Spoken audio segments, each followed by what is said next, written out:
Friends, आज हम बहुत ही इंपॉर्टेंट सेशन करने वाले हैं। ये है बिहार मॉडर्न हिस्ट्री के इंपॉर्टेंट एमसीक्यू। तो इस सेशन में हम लोग क्या करेंगे, बिहार के जितने भी क्वेश्चंस आए हैं उन सभी को इस सेशन में कवर करेंगे। और इसमें क्या है, बिहार के हम स्पेशली मॉडर्न हिस्ट्री पे यहाँ पे फोकस करेंगे और मॉडर्न हिस्ट्री के सारे क्वेश्चन को कवर करेंगे। तो चलिए ये सेशन को आप लोग देखिए, जरूर से जरूर इसमें फायदा मिलेगा। चलिए देखिए, पहला सवाल देखते हैं। सबसे पहले बिहार पहुंचने वाले यूरोपीय व्यापारी कौन थे?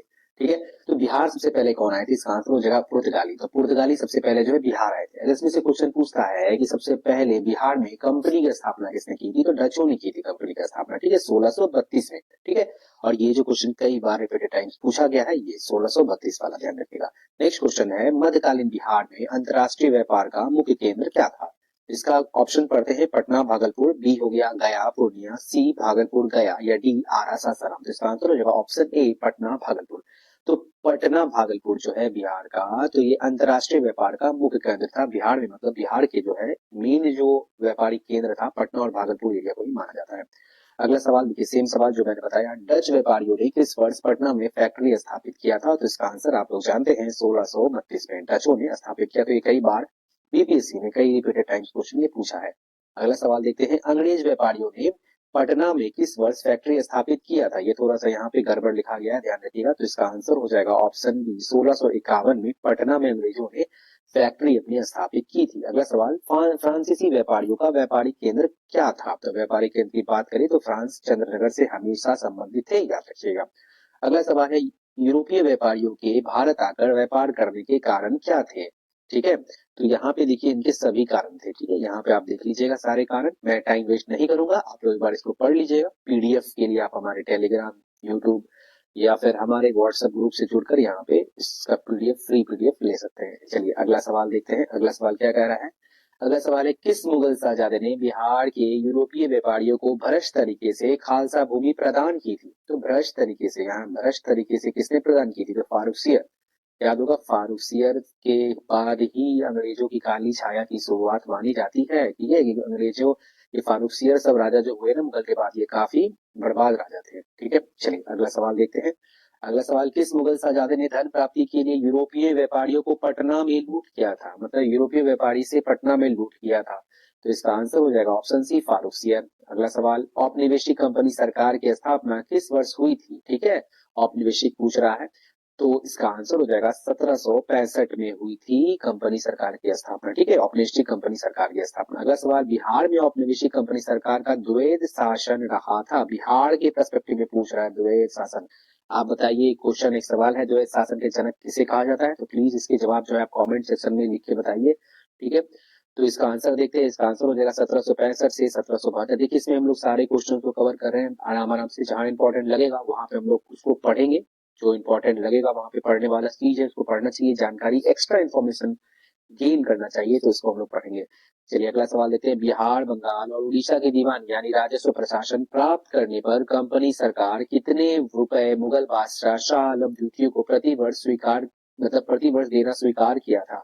इसका आंसर हो जाएगा 26 लाख रुपए। ठीक है, तो 26 लाख रुपए देना स्वीकार किया था। फिर देखिए अगला सवाल, बिहार में कंपनी सरकार स्थापित होते बिहार का नायब यानी कि प्रमुख प्रशासनिक अधिकारी बना था, कौन बना था? ठीक है, तो इसका पूछ रहा है, तो ये होगा शिताब राय, इसको बनाया गया था। कई बार पूछा गया, ये इंपॉर्टेंट क्वेश्चन है, एकदम आपको ध्यान में रखना है। चलिए अगला सवाल, किस यूरोपीय यात्री ने मुगल काल में पटना की जनसंख्या 2 लाख बताया है? ठीक है, तो इसका आंसर हो जाएगा तैवर्निय। ठीक है, तो ये जो है 2 लाख बताया, एकदम ध्यान रखना है, इंपॉर्टेंट क्वेश्चन है। अगला सवाल, कंपनी सरकार को बिहार, बंगाल, उड़ीसा से प्रतिवर्ष कितने लाख पाउंड राजस्व की प्राप्ति होती थी? इसका आंसर देखिए 30 लाख पाउंड की इसकी जो है प्राप्ति होती थी राजस्व की, एकदम ध्यान रखना है। अगला सवाल, बिहार में द्वैध यानी कि दोहरा शासन से अराजकता फैल गई। ठीक है, इस अराजकता के समय चौथ कौन वसूलते थे? चौथ हमेशा संबंधित होते हैं किससे? मराठे से, याद रखिएगा चौथ। ठीक है, चौथ एक तरह का टैक्स था। ठीक है, याद रखिएगा। चलिए अगला सवाल, कंपनी सरकार के कार्यकाल में किस वर्ष बिहार में भीषण अकाल पड़ा था? ठीक है, बहुत ज्यादा अकाल 1770 में पड़ा था। बहुत इंपॉर्टेंट है क्वेश्चन, अकाल किस टाइम पड़ा था? कई बार ये क्वेश्चन पूछा गया है, 1770 में, एकदम ध्यान रखना है। अगला सवाल, कंपनी सरकार की हस्तक्षेप नीति के कारण क्या थे? तो इसके कारण कौन थे? सारे, जैसे कि राजस्व वसूली था, प्रशासनिक पकड़ मजबूत करना और सभी को नियंत्रण में रखना। ये सब क्या करते थे? राजस्व बहुत सारा वसूली कर रहे थे। ठीक है, उसके बाद प्रशासनिक पकड़ बहुत ज्यादा टाइट कर दिए थे और सभी को नियंत्रण रखना, एक टाइप से कंट्रोल रखना इनके ऊपर था, तो ये सारे रीजन थे। चलिए, तो हमारा अगला सवाल है मोस्ट इंपॉर्टेंट, बिहार में नोनिया विद्रोह 1770-1800 का कारण क्या था? तो इसका आंसर हो जाएगा, पहला ऑप्शन पढ़ते हैं, सोडा, मसाला, मछली या वस्त्र। तो इसका आंसर हो जाएगा सोडा। तो नोनिया विद्रोह जो हुआ था इसका कारण क्या था? सोडा। चलिए अगला सवाल हम लोग पढ़ते हैं। अगला सवाल देखते हैं क्या है। देश की गुलामी से मुक्त कराना सबसे बड़ा धर्म है, पराधीनता की मुक्ति के लिए अपने को होम कर दो, ये कथन सन्यासी विद्रोह के समय यह उद्घोषणा किसका था? तो ऑब्वियसली बात है, सन्यासी विद्रोह यहाँ जैसे आ गया है तो हम समझेंगे सन्यासियों गुरुओं के द्वारा ये कथन उनका था। चलिए थोड़ा सन्यासी विद्रोह के बारे में हम लोग जानकारी लेते हैं। सन्यासी विद्रोह क्या 18वीं शताब्दी के अंत में अंग्रेज हुकूमत के खिलाफ हुआ करता था। सबसे पहले अंग्रेज के खिलाफ था। यह विद्रोह ज्यादातर बंगाल और बिहार में हुआ करता था। अभी हम लोग बिहार पर्सपेक्टिव से पढ़ रहे हैं, ठीक है।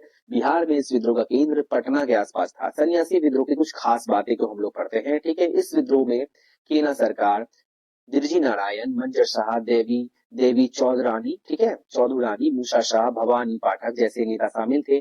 इस विद्रोह के समर्थक शंकराचार्य के अनुयायी थे। इस विद्रोह में विद्रोही का आम जनता को कष्ट नहीं देते थे बल्कि उनकी मदद किया करते थे। बढ़िया बात है।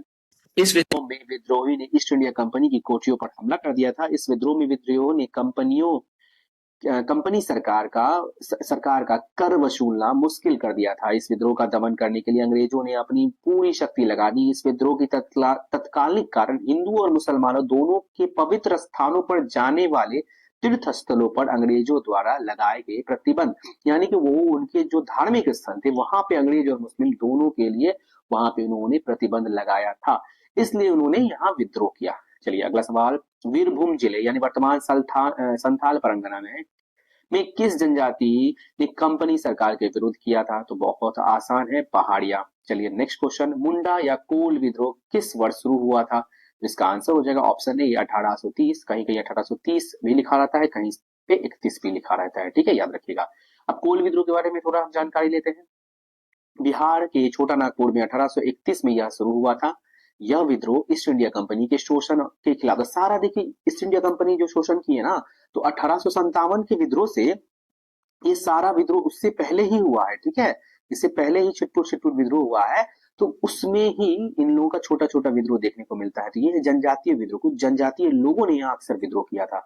अब देखिए कुछ कारण यहाँ पे हम पढ़ते हैं। देखिए अगर यहाँ पे सभी के कारण है कि टैक्स वसूल हो जाते हैं, कोई धार्मिक कोई हस्तक्षेप कर रहा है, कुछ ज्यादा ही प्रशासन को टाइट कर दिया है, तो इस वजह से ये सब जो है विद्रोह खासकर हुआ जा रहा है। ईस्ट इंडिया कंपनी शोषण के कारण आर्थिक कठिनाइयां आ गई थी। ब्रिटिश सरकार की नई भू राजस्व नीति, देखिए वही बात, ब्रिटिश सरकार ने पेड़ों के नीचे जमीन को सरकारी वन घोषित कर दिया था, यह भी एक रीजन है कोल विद्रोह का।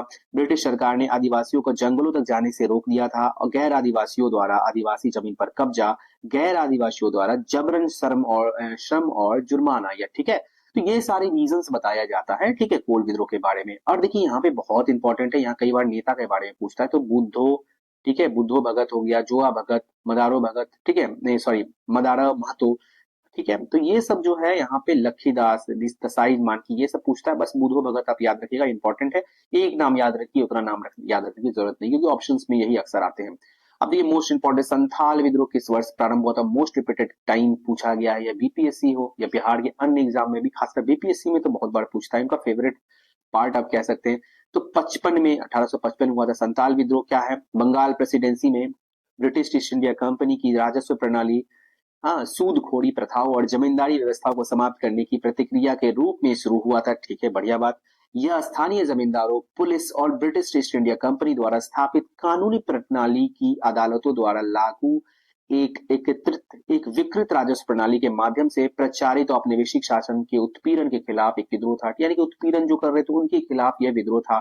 अब देखिए इसके जो नेतृत्व जो करते हैं ना बहुत ज्यादा, सिद्धू और कान्हू, याद रखिएगा। सिद्धू कान्हू जो थे बहुत ही इंपॉर्टेंट नाम है, एकदम ये पूछता है। सिद्धू कान्हू और भैरव भी थे, चांद और भैरव भी नाम है इनका, एक चांद है और एक भैरव नाम के भी हैं व्यक्ति, वो भी इनका नेतृत्व करता है। तो चारों नाम आपको याद रखना है, सिद्धू, कान्हू, चांद और भैरव, ठीक है। चलिए अब देखिए लोटा विद्रोह किस जिले में हुआ था? तो ये हो गया गया, ठीक है। चलिए माफ कीजिए, मुजफ्फरपुर। मुजफ्फरपुर में ये भी लोटा वाल देखते हैं। लोटा विद्रोह 1855 में बिहार के मुजफ्फरपुर जिले के जेल में हुआ था। जेल में ये किया था, ठीक है। मतलब कैदियों, सरकार ने आदेश दिया तो कैदी बोल रहे हम नहीं मानेंगे भैया ये बात। इस आदेश के तहत कैदियों को पीतल के लोटे की जगह मिट्टी के बर्तन दिए दिए जाते थे, ठीक है, दिए जाने थे। लोटा विद्रोह के बारे में कुछ खास बातें पढ़ते हैं। इस विद्रोह की वजह से जेल में चौका व्यवस्था व्यवस्था में बदलाव था। इस बदलाव से जेल से बाहर भी भारी आंदोलन हो गया। कैदियों ने धार्मिक आधार पर इस आंदोलन का विरोध किया। जेल के बाहर लोगों ने इस धार्मिक विश्वास और सामाजिक प्रथा में सरकार का हस्तक्षेप माना।